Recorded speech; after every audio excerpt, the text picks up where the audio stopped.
The champagne fountain at my sister Brooklyn's birthday party must have cost $3,000. Money I'd unknowingly provided through what Mom called small family loans over the past 18 months. The venue, an upscale country club overlooking the lake, wasn't cheap either. Neither were the designer dresses Brooklyn and Mom wore, tags probably still in their closets waiting to be returned after the Instagram photos. I stood near the appetizer table in my sensible department store dress, watching my family celebrate Brooklyn's 28th birthday with a lavishness that didn't match anyone's actual income. Harper. Mom descended on me, champagne flute in hand. Isn't this gorgeous? Brooklyn deserves something special after everything she's been through. Everything she'd been through included getting fired from her third marketing job in 2 years and moving back into my parents' house. But somehow this translated to country club parties. It's very nice, I said neutrally. I was 34 years old, a senior risk management analyst at Pinnacle Financial Services. To my family, this meant I worked at a bank. Something boring but presumably stable enough to fund their lifestyle. We need to talk about something exciting, Mom said, steering me toward a quiet corner. Dad and Brooklyn joined us, forming a tight circle that felt more like an intervention than a conversation. Brooklyn has an incredible opportunity, Dad began. A boutique. High-end women's clothing. She's found the perfect location. Here it was. Another business venture for Brooklyn, who'd already cycled through a jewelry line, a lifestyle blog, and a failed event planning company, all funded by family investments that were never repaid. How much? I asked. $75,000 for the lease, build-out, and initial inventory, Brooklyn said, her eyes bright with the confidence of someone who'd never faced consequences. It's a total steal. The location is prime. Brooklyn, your last 3 businesses failed. Those weren't failures, Mom said quickly. They were learning experiences. This is different. Brooklyn's really thought this through. I have a whole business plan, Brooklyn added, though she didn't offer to show it to me. We've already committed to helping with $20,000, Dad said. But we need you to cover the remaining $55,000? It's an investment in Brooklyn's future, Mom said. She's family. This is what family does. My phone buzzed in my clutch. A notification from my banking app. Unusual activity detected. Wire transfer of $12,000 initiated. I opened the app. Someone had just transferred $12,000 from my savings account to an account I didn't recognize. Excuse me, I said, my heart pounding. I need to make a call. I walked outside to the club's terrace and immediately dialed the fraud department at Pinnacle. Not the customer service line, but the direct number to security that all risk management employees had. This is Harper Mitchell, employee ID 4728. I need to speak with Director Carson immediately. James Carson, head of institutional security, answered within seconds. Harper. What's wrong? There's been an unauthorized transfer from my personal account. $12,000. Just processed in the last 5 minutes. Pulling it up now. Keys clicked rapidly. I see it. The transfer was initiated using your online banking credentials from an IP address in, looks like your parents' location. Is that correct? My blood went cold. Yes. I'm at their country club right now. Harper, this isn't the first irregular activity on your account. I've been monitoring some patterns that concern me, but I wanted more data before flagging it. Can you talk? Yes. Over the past 18 months, there have been 43 transfers from your accounts that follow suspicious patterns. Small enough not to trigger automatic alerts, usually between $800 and $3,000, but consistent enough to suggest systematic unauthorized access. How much total? $87,400. The terrace seemed to tilt beneath me. Someone's been stealing from me for a year and a half? The access is coming from 3 IP addresses, your parents' home, and 2 other locations I can trace to your sister Brooklyn's apartment and your brother's house. My younger brother Austin. I hadn't even seen him at the party yet. Harper, I need to ask directly. Did you authorize any family members to access your accounts? Absolutely not. Then we have a serious problem. This is identity theft and systematic fraud. I need to initiate a full security lockdown and investigation. Are you comfortable with that? I thought about the party inside, the champagne fountain, Brooklyn's designer dress, the country club venue, all probably funded with my stolen money. Yes. Do it. Everything. I'm implementing immediate security protocols. All accounts frozen except for a temporary emergency access account I'm setting up now. I'm also pulling 18 months of complete transaction history and initiating a forensic audit. How long will that take? I'll have preliminary results by Monday. Harper, this is going to get complicated. Your family is going to notice immediately when their access stops working. Good. They should. I hung up and stood on the terrace trying to process the scale of the betrayal. $87,000. Stolen over 18 months while they'd continued asking for more investments and small loans. My phone buzzed again. A text from Brooklyn. Where did you go? We're cutting the cake soon. I walked back inside. The party was in full swing. Relatives dancing, an open bar flowing, a cake that probably cost $500. All funded by theft. I found my parents in Brooklyn near the cake table and pulled them aside. We need to talk. Privately. Something in my voice made Dad's smile falter. They followed me to an empty meeting room off the main hall. What's wrong? Mom asked. Someone just tried to transfer $12,000 from my bank account. Without my authorization. Brooklyn's face went pale. The transfer was initiated from this location. From someone who has my login credentials. That's terrible, Dad said, but he wouldn't meet my eyes. Identity theft is so common. It's not identity theft when it's family. It's fraud. I don't know what you're talking about, Brooklyn said, but her hand shook as she set down her champagne flute. I pulled out my phone and showed them the transaction. This transfer was initiated 10 minutes ago. To an account registered to Brooklyn's Boutique LLC. Silence. You tried to steal $12,000 during your own birthday party. To fund a business I haven't agreed to invest in.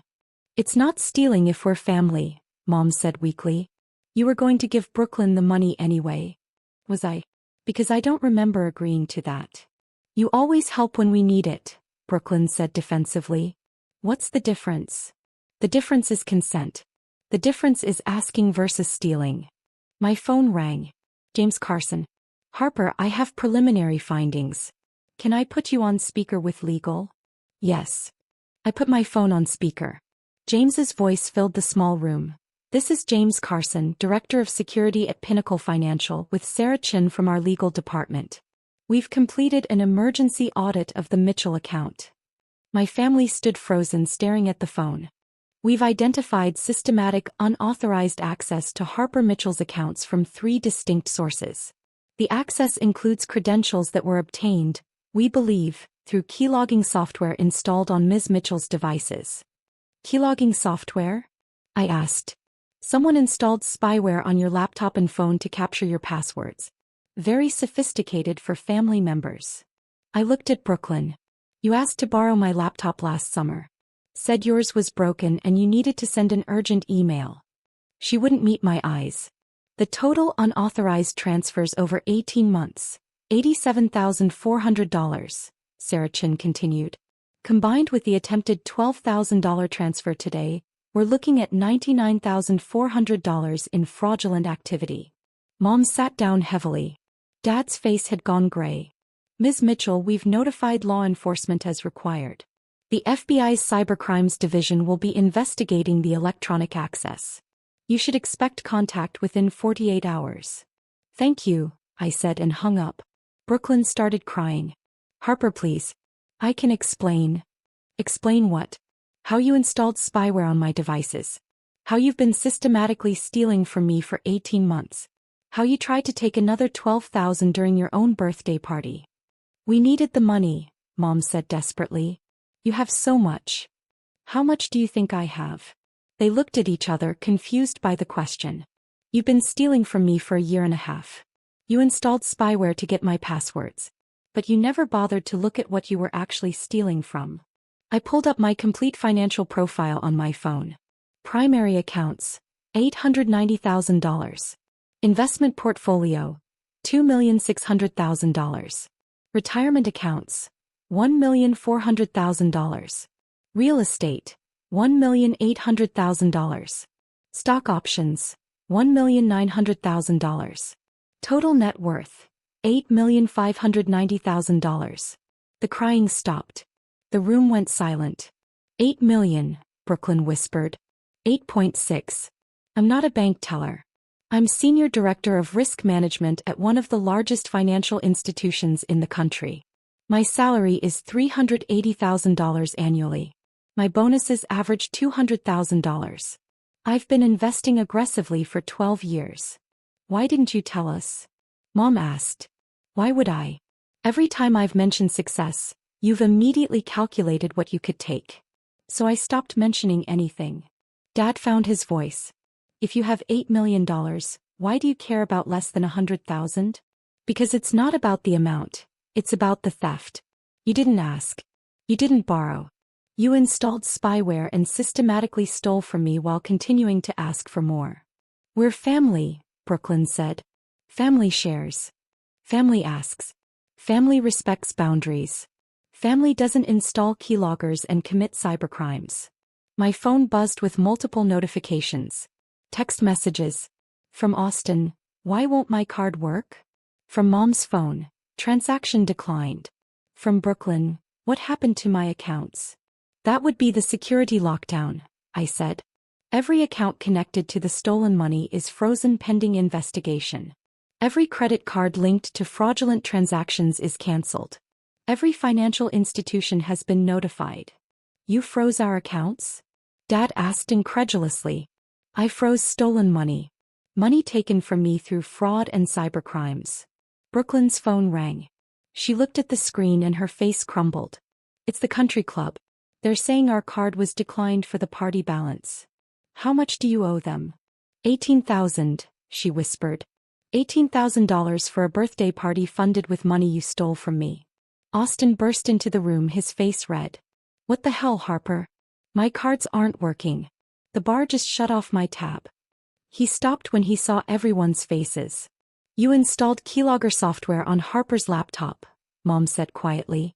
You said you were just checking her passwords to help her with banking. You knew. I looked at my mother. You knew Austin installed spyware? It wasn't spyware, Austin said defensively. It was just helping keep track of family resources. Family resources? You mean MY resources that you stole? A country club manager appeared in the doorway. I'm sorry to interrupt, but we need to resolve the payment issue. The card on file has been declined and we're owed $18,000. I'll handle it, I said. I pulled out my personal credit card, one they'd never known about linked to accounts they'd never accessed. But I'm paying for my portion only. The appetizers I ate approximately $50. The rest is their responsibility.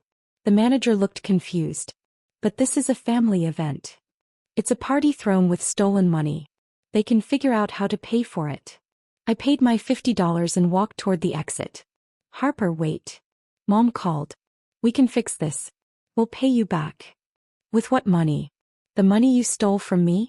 That's frozen. Your credit cards?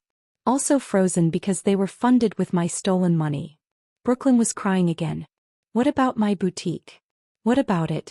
You'll have to fund it honestly. Get a job, save money, build it yourself. Like everyone else does.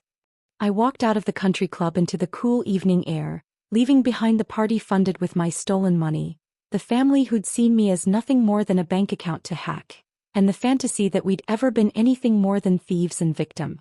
The investigation moved swiftly. The keylogger software Austin had installed was confirmed through forensic analysis of my devices. Brooklyn had been the primary person accessing my accounts and initiating transfers, but Austin had provided the tools and Mom and Dad had known and approved. All four faced charges. Austin's were the most serious: computer fraud and unauthorized access to protected systems. Federal crimes with potential prison time. He accepted a plea deal: 2 years probation, restitution, and a permanent ban from working in any technology-related field. Brooklyn faced wire fraud charges for the systematic transfers. She pleaded guilty and received 18 months probation plus restitution of $87,400, which meant no boutique, no designer clothes, and a job waiting tables to begin payment. My parents, as knowing participants, weren't charged criminally but faced devastating civil judgments. They had to sell their house to pay their portion of the restitution and legal fees. The country club sued them for the $18,000 party bill, plus legal costs. My career flourished. The case became a teaching example at Pinnacle: how family members can be sophisticated fraudsters. I was promoted to VP of Enterprise Security with a salary of $520,000. My net worth grew to $9.4 million. But more than money, I had freedom. The guilt about not giving enough, the anxiety about family demands, the constant calculation of how to say no without causing drama. All gone. 4 months after the party, I received a letter from Brooklyn. Harper, my restitution payment this month is $400. It'll take me 18 years to pay you back at this rate. I'm 28 and I'll be 46 when I'm done. That's what the financial counselor told me. She also told me something else. You stole 18 months of systematic fraud. You'll pay for 18 years. That's how consequences work. I got a job. Real job, 40 hours a week, serving at an Applebee's. Austin works there too since he can't work in tech anymore. We're the oldest servers by 10 years. It's humiliating. But I'm learning what actually earning $87,000 takes. It's years of work. Years of saving. Not just installing software and clicking transfer. I don't expect forgiveness. I don't even expect you to read this. But I wanted you to know. I finally understand why you didn't tell us about the $8 million. Because we would have stolen more. Brooklyn. I read it once and filed it away. Maybe someday it would matter. Maybe Brooklyn would become someone who actually earned instead of stole. But that wasn't my problem anymore. Mom had announced my sister needed another investment. I'd kept tracking everything. The bank security team had intervened. And their shopping sprees stopped. They'd lost their access, their stolen money, and their victim. I'd gained something worth more than $8.6 million. Absolute certainty that protecting yourself isn't cruelty. Even when it means your sister's birthday party ends with declined cards. Even when it means your brother can't work in tech anymore. Even when it means your parents lose their house. Because family love shouldn't require spyware. Family support shouldn't mean systematic theft. And family connection definitely shouldn't cost $8 million in potential losses. I'd learned the hardest lesson. The people who install keyloggers on your devices while calling you family are the most dangerous people in your life. Not because they're strangers, but because they assume blood means unlimited access to your passwords. They assumed wrong. And now they knew. You don't become VP of Enterprise Security without learning exactly how to protect yourself. From everyone. Including family. Especially family. The accounts were secured. The shopping sprees were over. And I was finally completely free.